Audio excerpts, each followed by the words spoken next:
On June 30th, 2023, the CEO of Norwegian Cruise Line Holdings, Frank Del Rio, is going to step down from his position and the company's board. It was going to be replaced by Harry Sommer, who's currently the president and CEO of Norwegian Cruise Line, NCLH's largest brand. I could talk a lot about the changes at the company's various lines during 68-year-old Del Rio's tenure, including the ways in which he advocated for the cruise industry's safe return to service amidst COVID-related shutdowns and restrictions. What many will find more interesting, however, is his rise to power. From growing up in Cuba, working for a furniture company, buying cruise ships from the French government, and heading up the third largest cruise company, it's a really remarkable story. But I'm not going to tell you that story. I will let Mr. Del Rio tell it. We're going back in time, almost exactly 4 years ago, in fact, to April of 2019, when he was kind enough to sit down with us for over an hour and record an episode of the CruiseHabit Podcast. Did you know we had a podcast? I miss it too. And I think you'll find this episode particularly interesting. Now, before we start the show, please help support CruiseHabit by getting travel planning help from the same great people that organize our travel. You can get a no-obligation consultation at cruisehabit.com/support. Also, do me a favor, like, subscribe, and ring that bell so you're alerted next time we post a new video.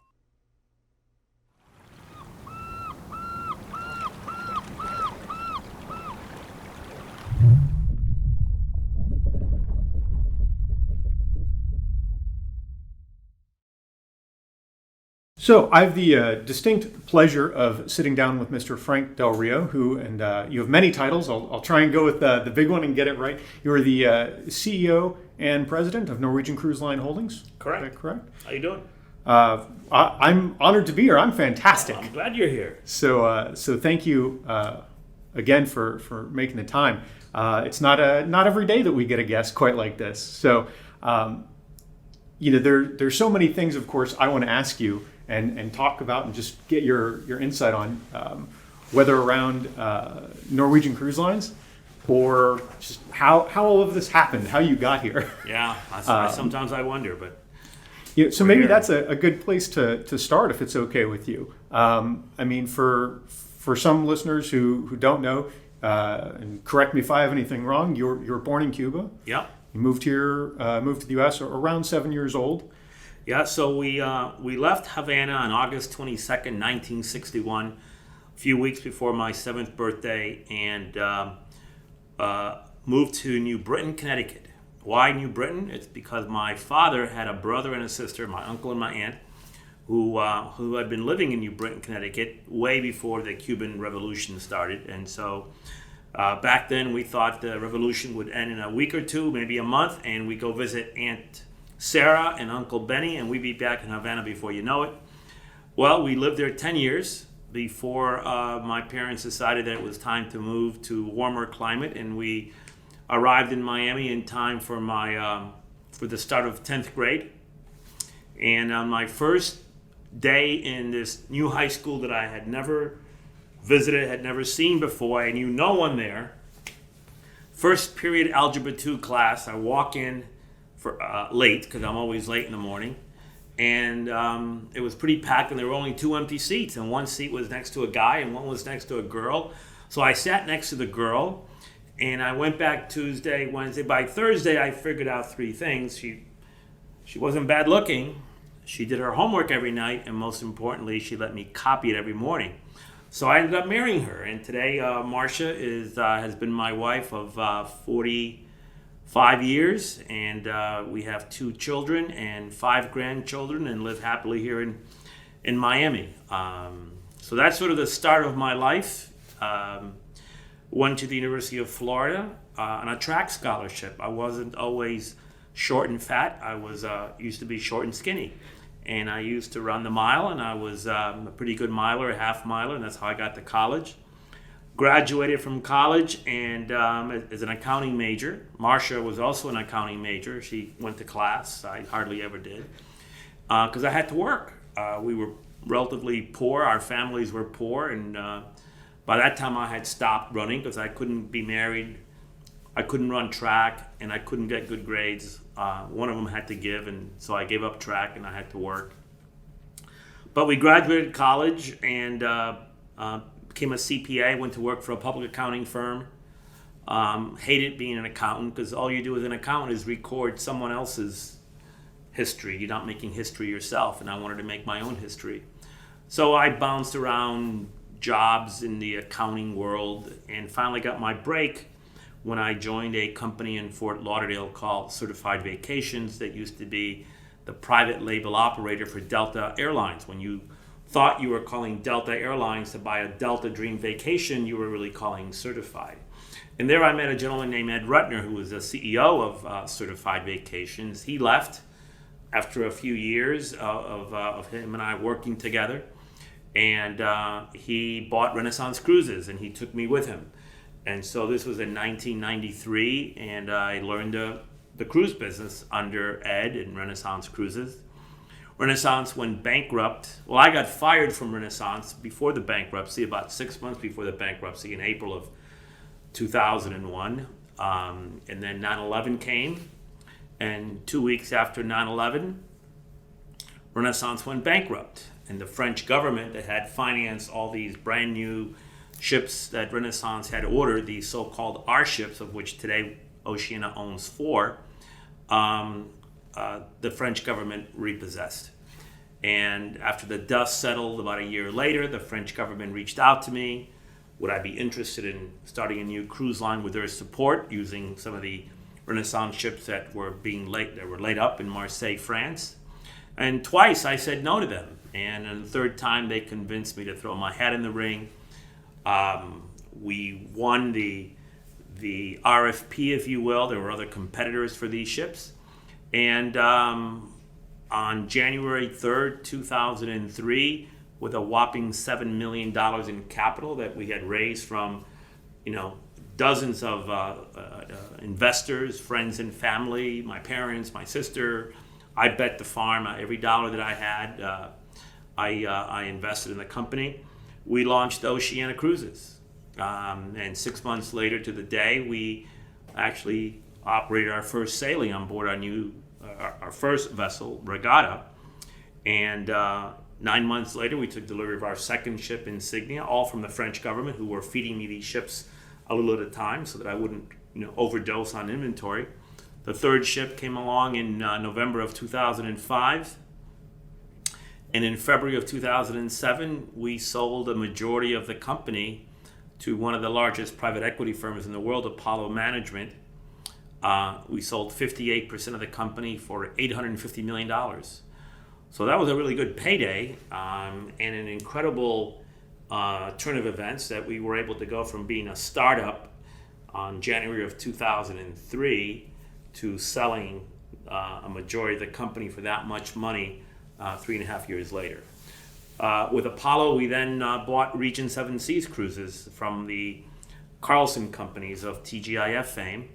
And so Prestige Cruise Holding was born, in that Prestige owned Oceania, Prestige owned Regent. Apollo was now the majority shareholder. I was the second largest shareholder, along with all the other investors who had raised that $7 million a few years earlier. And we operated this wonderful company called Prestige Cruise Holdings until November of 2014, when Norwegian Cruise Lines bought 100% of Prestige for $3.3 billion. And that was another good day. And then I thought I was done. I had just turned 60. I had been very lucky to have made enough money that I didn't have to work anymore, and I thought I was done. Primarily because, as most mergers take place, the acquiring company is in charge, and their management team stays in place, and the management team of the acquired company typically is let go in one way or another. And that was going to be my fate. In fact, it was my fate. And it was my fate for 6 weeks, until the evening of New Year's Day, 2015, about 10 o'clock at night. I got a phone call from the lead director of the company, of Norwegian Cruise Lines, who I knew very well because they were also involved with Prestige Cruise Holdings, and wanted to see me the next day, and said, you got to come back and run all three companies. And so here I am. People still ask me, so Frank, tell me again, how did you pull that off? How did you sell the company and then take it over? And I tell them I was minding my own business, watching TV, recovering from a heck of a New Year's Eve party the night before. And God has just blessed me with that opportunity, and I'm having the time of my life. Well, I certainly hope that the next statement doesn't seem like I'm taking away from all of your hard work in your entire life, but it seems like a lot of things were just a series of things that just happened. You know, like really remarkable. I mean, I'm the luckiest guy in the world. I insist on that. People say, "Oh no, you make your own luck." Yeah, you do make your own luck along the way, here and there, but really, I've been blessed, and I've been blessed to work with some wonderful people that has allowed us to be as successful as we were. When we started Oceana with a whopping $7 million, no one gave us a chance to succeed. Here we were. A bunch of misfits. I didn't exactly have the world's best reputation at the time. I had been fired from Renaissance Cruises. Most travel agents hated my guts. And I had no money in one used vessel. Not exactly the winning recipe in the cruise business, but somehow we made it. And I would say that we made it pretty big. And one of the most remarkable things is that all 12 of my first 12 employees that I recruited to join me to form this fledgling company called Oceana are still with me. Wow. We've become a family, and we don't want to break up that family. We thought we were going to have to when we sold, and that was a great surprise and a great gift that New Year's Day when we were able to stay together. There's so many things that strike me about that story. Maybe the least important of which is $7 million. I think you probably couldn't recarpet half of the NCL fleet with $7 million right now. You certainly couldn't even fill the tanks on half the fleet. Right. Yeah. At the very beginning, so you, it's funny. My grandfather actually went to University of Florida and was an accountant, and he too didn't end up doing much with accounting. So I'm not sure what that says about University of Florida. Well, it might say more about accounting. Sure, fair enough. But accounting is a great profession to learn business. I wouldn't have changed a thing in my past, in my studies. I think accounting prepares you the best of any of the business majors. I always believe the smartest people in the room are the accountants. So, you mentioned your first entry into travel with was it Delta Dream Vacation? Yeah, Certified Vacations. Yeah. Were you aiming at that point in your life to go into travel? I mean, certainly your education was somewhat portable in terms of industry. No, I wasn't. I was, again, minding my own business one day, working as an internal auditor at Florida Power and Light. And the phone rang, and it was a recruiter that this company in Fort Lauderdale was looking for a head of internal audit. Would I be interested? And I said, yeah, I'd be interested. Little did I know that this company, Certified Vacation, was really looking for a chief financial officer, but didn't want to advertise it as such, so as not to alert the incumbent that his job was in jeopardy. And so I got the job and became the CFO of Certified Vacations, learned to travel vacation on the business side, and the fellow who was the president and CEO of the company, who I consider to be my mentor in the travel business, Ed Rutner, gave me the opportunity to switch from being the financial guy to being the sales and marketing guy. And I'm not sure that meant that I was a really bad accountant, or that Ed had incredible vision, that there was something that he saw in me that he thought would be successful in the sales and marketing arena. And I think it was a little bit of both, probably. So throughout that journey, was there a point? I mean, you said yourself, you thought after Norwegian purchased Prestige, you thought, well, I'm done. And you sound like, tell me if I'm wrong, you sound like you were okay with that thought. Yeah, I was 60 years old. I was old enough to retire. Maybe I would have done something else, but I didn't really have any plans. I was at peace with myself because we had done a great job at Prestige. I had made a lot of money for the investors. I had made a lot of money for my management team, and I had made some money for myself. And so it was a very satisfying time. And I was glad to see Prestige going to a large, reputable, publicly traded cruise line. And I knew that it would be a good home for her and her fleet and her customers. So it was good. And it was a holiday season, and it was just happy times. Was there a point before or after NCL came into the picture as the 100% owner of Prestige? Was there a point that you looked around and went, "Wow, I think I've really done something right here"? Well, you don't have time to reflect too much. There was a lot of work to do. The merger had just taken place, and so there was a lot of integration work that needed to take place to bring the two companies, the three brands together. There were two corporate cultures, very different cultures that had to be melded, and one of the cultures had to win over the other. There was the synergies or the cost savings, if you will, that Wall Street were promised in this combination of companies that had to be harvested.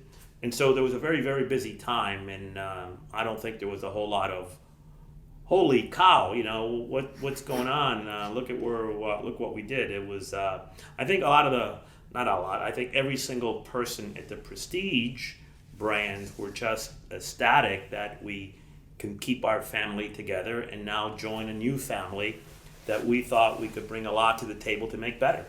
And I think it's exactly what's happened. From what I understand, you were very involved with, very hands-on, we'll say, with Oceania.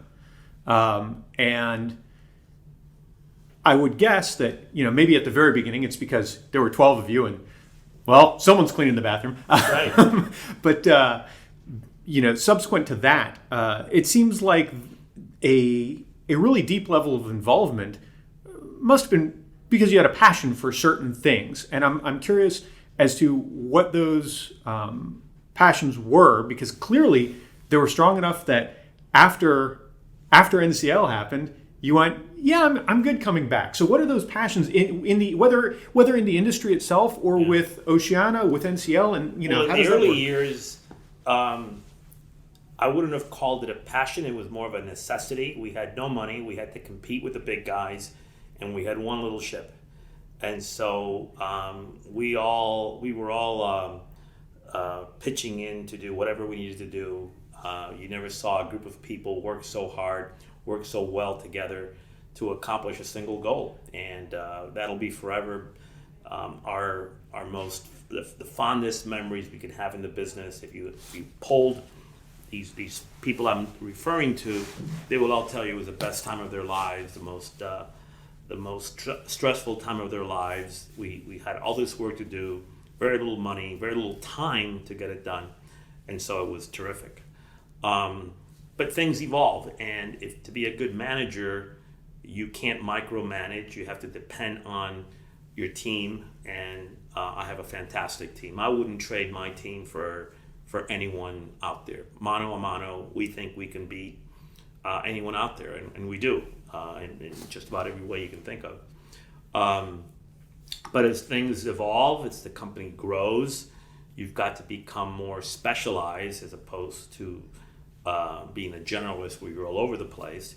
And so over time, I have focused on building the ships, refurbishing the ships, because at the end of the day, I don't care how creative your marketing is, how slick your salespeople are, you have to deliver on the product, and that is what is sustainable. And so I focus on the product. I focus on the ships. I focus on the cuisine, the service on the ships. I focus on how to market that product. Um, and and within furbishing the ships, I'm infamous for focusing on the artworks. And that's simply because at the beginning, we didn't have a vice president in charge of art. Someone had to clean the bathrooms or purchase the art. And so I said, how hard can it be? I'll do it. And it turns out that it's a lot harder than I thought. But it's a lot of fun. And, the passion just keeps on. And I think that's one of the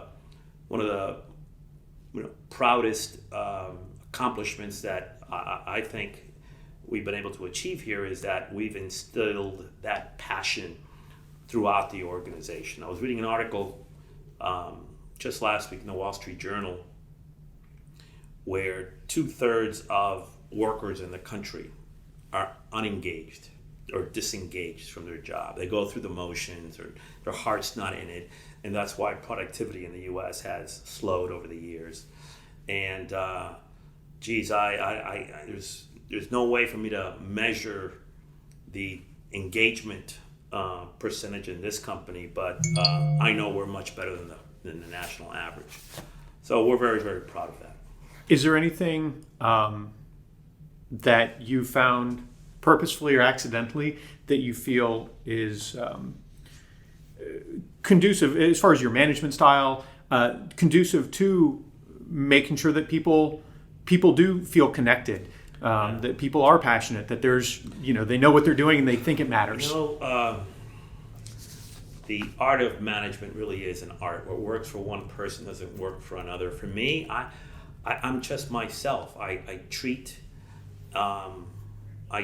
the lowest person in the totem pole with the same level of respect and kindness as I do, my right-hand person. And I think people can see that it is genuine, that we care for them, we care about our employees, we care about our guests, we care about our vendors, our crew on board the ship. We pay people very well. We don't have any turnover here. I guess that's the best indication that people are happy. No one ever leaves Norwegian Cruise Line Holdings, whether you work at Oceania, Regent, or Norwegian Cruise Lines. And so to me, that's very gratifying that people enjoy their jobs here. They want to bring their friends and family members to work here. And one of the reasons I think that we have a competitive advantage and why we beat much bigger competitors in the more important financial metrics, and we do that year after year, is that our employees are engaged. They're happy. You can't be your best if you're unhappy. And I like to think that our employees are happy. It's a combination of, again, showing respect for them, treating them like adults. There is no time clocks here. I never bet check you. I don't care if you show up to work or not. As long as you get your work done. I don't care if it's osmosis or magic. So we treat people with respect. We give them flexibility. We realize that life happens. Family always comes first. We pay well. We give people a lot of responsibility, and more importantly, the authority to act on that responsibility. And that makes everybody happy. They feel fulfilled. And it makes our customers happy because you don't have to go through a lot of red tape to get an answer on something, especially when it comes to shipboard life. I've seen it too many times where something happens in the ship and you're told by ship personnel, well, when you get back home, you can call the office. No. I want it resolved on board the ship, instantly. And that's what good customer service is all about. And we have great customer service. And the best example of that is, and I mentioned to you, we lead the industry in all these financial metrics. Over 60% of our guests on any Regent cruise are repeaters. Over 55% at Oceania and 40% at Norwegian. Those are incredible statistics, and the best indication to me that the product and service we're delivering is of excellent quality and of excellent value. Because if that wasn't, all these folks wouldn't be coming back time and time again. Certainly. So it sounds like from the inside out is kind of, from what I'm picking up, the way that the way that things work here. To maybe paint it very simply, make sure that people inside are happy, know why they're here, and not keep just that here. machine oiled on the outside. Yeah, I mean, this company has a great foundation. This is not a veneer that this is not a mirage. This is solid. And the same can be said for those folks on board. I mean, I have great respect for the 33,000 men and women who work on board our 26 ships worldwide. They're away from their families. They can't go home at 6 o'clock every night. The ship is their home, and we want them to feel at home on board our ship. So we do everything we can to treat them with respect, with dignity, pay them well, pay them above average, so they can move up in the world. Nothing thrills me more than see a housekeeper move into a waiter's job, or a waiter becoming a maitre d', or the maitre d' becoming the food and beverage manager, and the food and beverage manager becoming an assistant general manager, and a couple of years later becoming a GM. I mean, that and it happens all the time. We have one of those core values is we want to promote from within. This is the family, and we want to take care of the family before we bring in a new family member. So there are, first, as a very brief aside, it is, while I can't speak from firsthand experience, I think most people with any understanding of how lines operate would say that, working on board that's rough. Long days, away from family months at a time. So certainly the recognition of that from the top down can only be a good thing. So I'm sure that's appreciated. Every 3 months we recognize the crew who have been here 3 years, 5, 10, 15, 20. I personally sign every one of those certificates. It's the least I can do to show that's very cool. Our gratitude. It's not stamped, it's not pre-printed, it's my signature on it. That's very neat. On the you can keep as happy of a house as possible, keep everything as well oiled as possible. There are, of course, outside things, just the direction of consumer demands, guest demands, and what's happening in the world.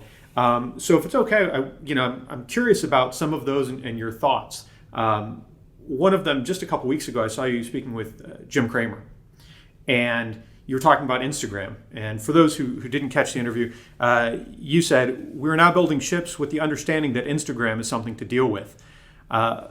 There's another cruise line out there that recently started tours of Instagrammable spots on their ships. Yeah. Clea noted Instagrammable cruise travel as their first point on a long list of industry trends.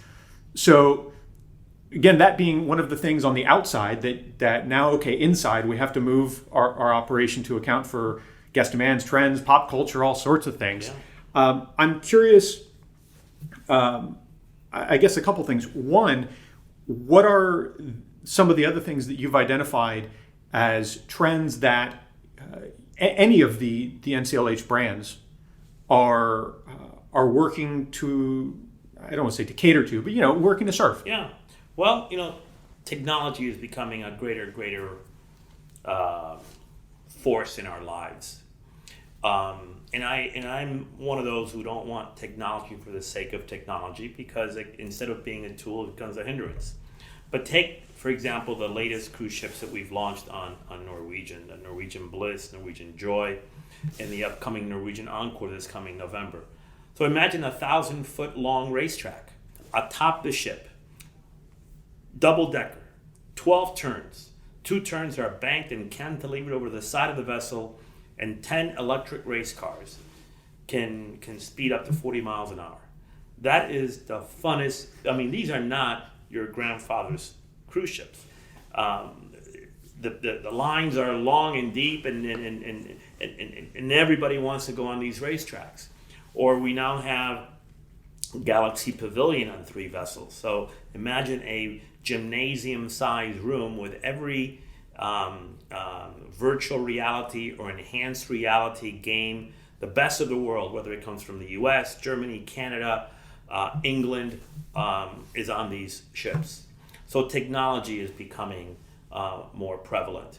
As we design the next generation of cruise ships, we're integrating the best we can the latest technologies, whether it's voice, AI, more virtual reality. So technology is important. Cuisine is important. It used to be you'd go on a cruise ship and you'd get off a week later 10 pounds heavier. That's not what people want today. And so you have all these restaurants on board some of our bigger ships. There's over 25 restaurants, even on Oceania and Regent vessels that carry 700 packs. There's 5, 6, 7 restaurants on board, all very, very high quality. I'm convinced that if Michelin rated our restaurants on board Ocean and Regent, they'd get 1, 2, maybe even 3 stars. They're that good. They don't compete against other restaurants at sea. They compete with restaurants on land. But at the end of the day, you're on vacation, and this is the hospitality industry, and people expect flawless service, attentive service, and that's what we aim to provide with the hard work of our 33,000 crew members. You mentioned clearly technology is the underlying trend there, right? Across, safe to say, across all parts of the cruise industry. I remember having a conversation with someone several years ago about a luxury cruise brand website, and that it wasn't the most friendly experience, and that in fact it didn't work well on tablets. And somebody said, "Well, what does that matter?" And I said, "Well, you understand, you can't say that the average guest, because of age or anything else, is outside of having interest in technology. That's just it applies equally." That in mind, the way that technologies are used and what actually gets built may be different from line to line. And when I look at lines like NCL and some of NCL's more direct competitors, I see a lot of superlatives that people are going for, right? The first racetrack, the fastest roller coaster, and I understand why. Because one, these things are neat. Even if you don't personally care about some of these things, you go, "Wow, that's cool." Two, it makes people interested and perk up when they might not have been interested in that before. So I completely understand that, and I do find it fascinating. I can never imagine what's going to be next. Every time I hear something, it's as shocking to me as I'm sure it is to so many others.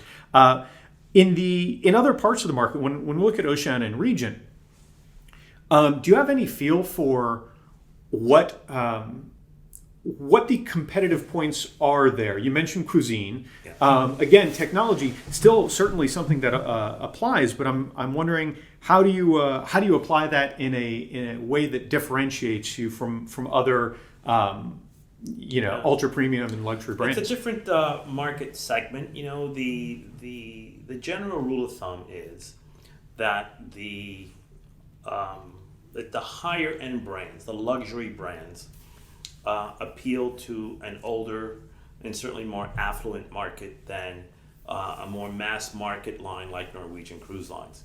And so the customers who are in their 60s and 70s, as opposed to 40s and 50s on average at Norwegian, they're not necessarily looking for the racetrack or the rock climbing wall or the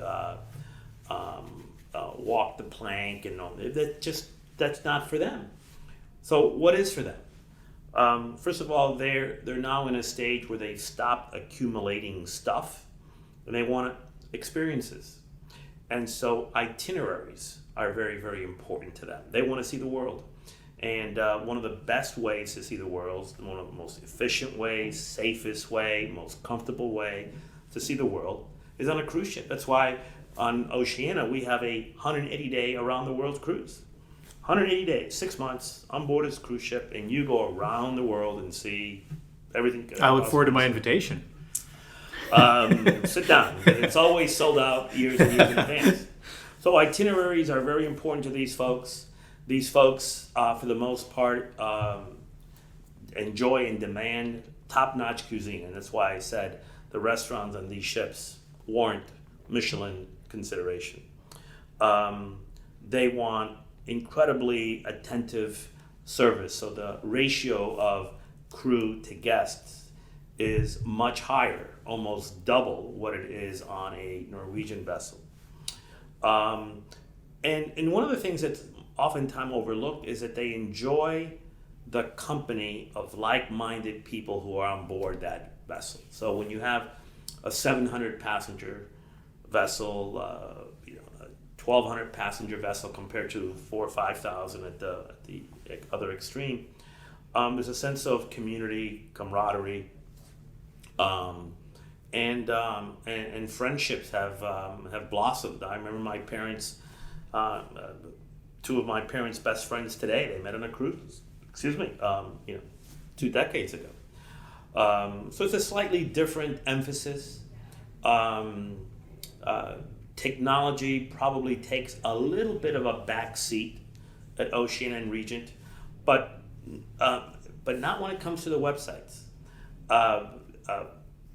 These more mature folks who go on Oceania and Regent, and I now qualify as one of them because I'm 64.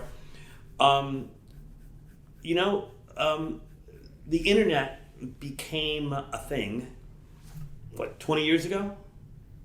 Sure. More or less? Yeah, into more mainstream, mainstream culture. Yeah. 20 years ago? Well, I was 44 back then.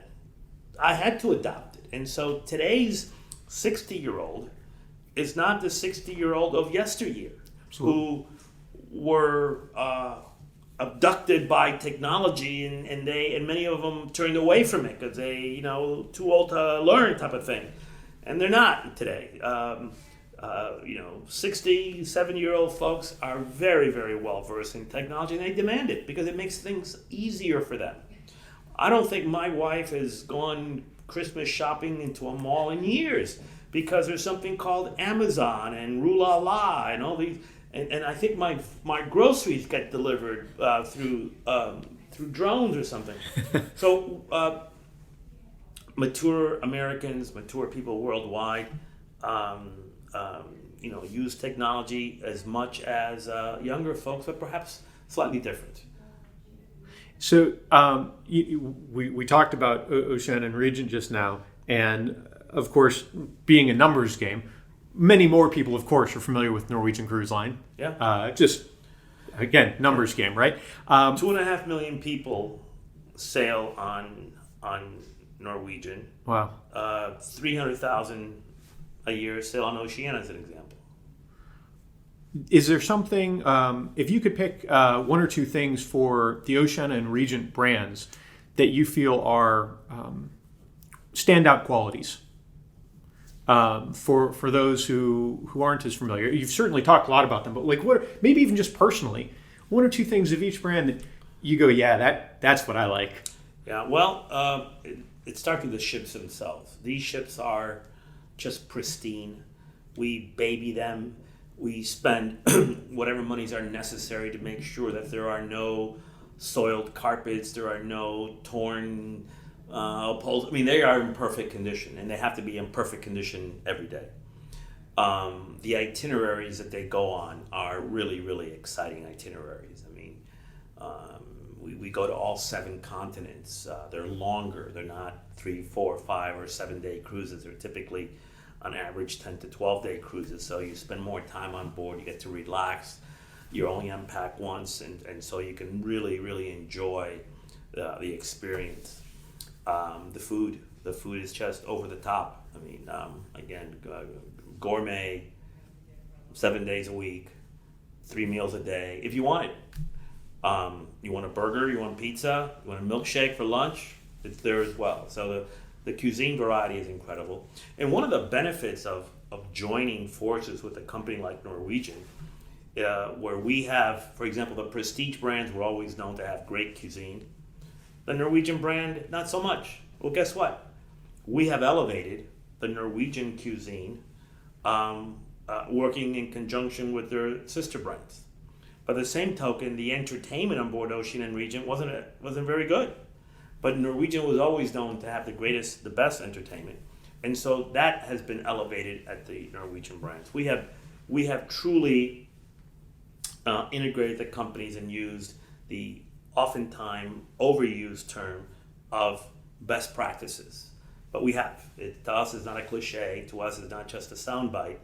We have learned to populate, if you will, what each brand does best at the other brands. I'll just say on a personal note, you mentioned so many times cuisine with Oceana, and I've been lucky enough to sail on Oceana a couple times. In fact, I was engaged on an Oceana ship, and we took our honeymoon on an Oceana ship. So to figure out the next anniversary so we can get back.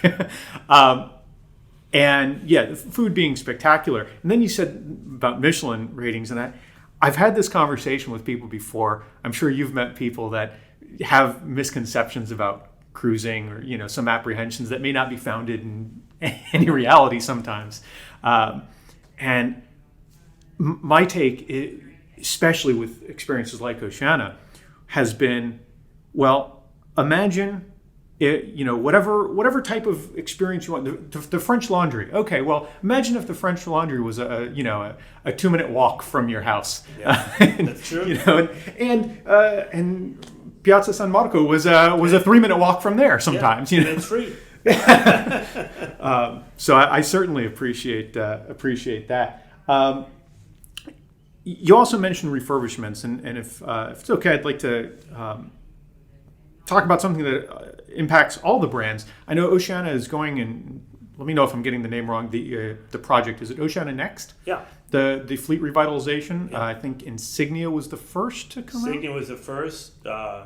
Serena is next, I think, in the next few weeks. Then Regatta later in the year, and Nautica will go in next year.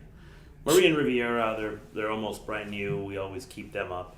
But you got to see Insignia. If I blindfolded you and dropped you inside Insignia and asked you, where are you? You'd say, oh, I'm on a brand new luxury yacht or ship. I mean, it's over the top fantastic. We spent over $50 million on each one of these vessels. And to spend that kind of money on a 350 cabin ship is almost unheard of. But that's why she's sold out so far in advance. I mean, today the brand has sold nearly a third of the inventory for 2020. People crave these ships, and it's part of the aura, mystique, the lure of Oceana Cruises. You're going to be guaranteed to go on a ship that has that new ship smell. I mean, the service is impeccable. The itineraries are exciting. The food is to die for, and it's affordable. And that's one of the key things. An Oceana cruise is incredibly affordable, given the quality standards that we stand for. I think a cruise vacation in general is incredible value. The Norwegian brand, for what it offers its guests at the price that it offers it at, is an incredible value. You can't duplicate what we offer on a cruise at the certain quality levels. Doing it yourself or doing it by land, it's impossible. Certainly, the per diems, if you were to compare to whether it's all inclusives or other land-based vacations, you're not going to get anything comparable. And the best example is, it's a little bit of an absurd one, but it's true. That 180-day around the world cruise. Mm-hmm. You can buy a cabin per person, roughly $50,000 for 180 days. People have told me that they couldn't live at home for $180,000, including lodging, entertainment, all your meals, most of your beverages, not the alcoholic ones, but most of your beverages, medical care. I mean, it's a bargain. Imagine if you had to go around the world. I think we visit on a 180-day cruise, we visit around 110 different ports, having to hop from from one of those ports to another 110 times what your airline bill would be. So that just showcases and illustrates the value proposition of cruising that can't be matched, and that's why it's so popular. Every ship goes out full on every brand, and every year more ships are introduced, more people come on vessels, and every year, without exception, dating back as far as we used to keep records, at least 20 years, every year more people cruise than the year before, no matter what happens in the world. In 2002, following the events of 9/11 in 2001, more people cruised than in 2001. In 2009, following the financial meltdown of 2008, more people cruised in 2009. So it's one of those build them and they will come, because people recognize the value. And it's not just Americans anymore. Cruising used to be an American sport. It's no longer just an American sport. Roughly a quarter of all people who cruise in the world are not Americans. Canadians, Brits, Germans, Australians, big growing market, Australian, South Africans, South America, Brazil is a big market for us, and as is Mexico. And so it's become a global business, a global industry, and it's just going to continue growing. And that's why we have 11 ships on order. We have 26 in the water today, 11 more coming. With that expansion in popularity, seemingly not only across international borders, but across demographics, we've seen the cruise industry as a whole evolve to accommodate more people, to appeal to more people. As you mentioned, there are more new builds on the way. I think the order books right now, according to most recent reports, there's more tonnage being constructed for the cruise industry than at any time in history. Yeah, 140 ships on order through 2027. But yet, only 2% of the world's expenditures on travel is on cruise ships.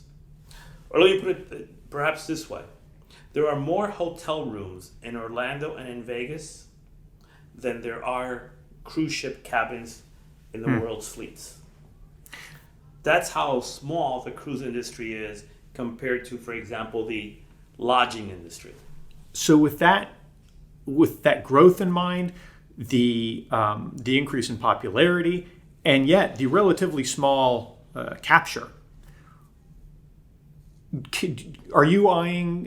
Can you envision what the next market is that the industry will tackle? Whether that's a particular country, a particular group of people, any feel for I that think direction? it's China has been identified as it's the second largest economy now. There's 1.3 billion Chinese. We launched a new ship in 2017 in China, the Norwegian Joy, and we pulled her out a couple of weeks ago. She's being redeployed to Alaska, simply because we believe that we can make a lot more money in Alaska than in China. So China has its challenges, but certainly there's a lot of it has a major coastline. There's a lot of people in China. The economy keeps growing. There's a growing middle class. China someday, in my view, will be should be a profitable source market. India is perhaps the next one. There is the established cruise lines do very little business in India. I believe someone just launched a startup in India for the local market. So India also has a growing middle class, a lot of coastline. So there's still a lot of room for expansion. Yeah, a lot of room for expansion. I think South America is an underpenetrated source market that is close to the Caribbean. The Caribbean is by far the world's largest destination. So there's a source market and a destination market. But my money is still on the good old US of A. The US of A is the richest country in the world. Growing boomer population, a growing millennial population. More leisure time is available to the American consumer. They're a sophisticated group as consumers go.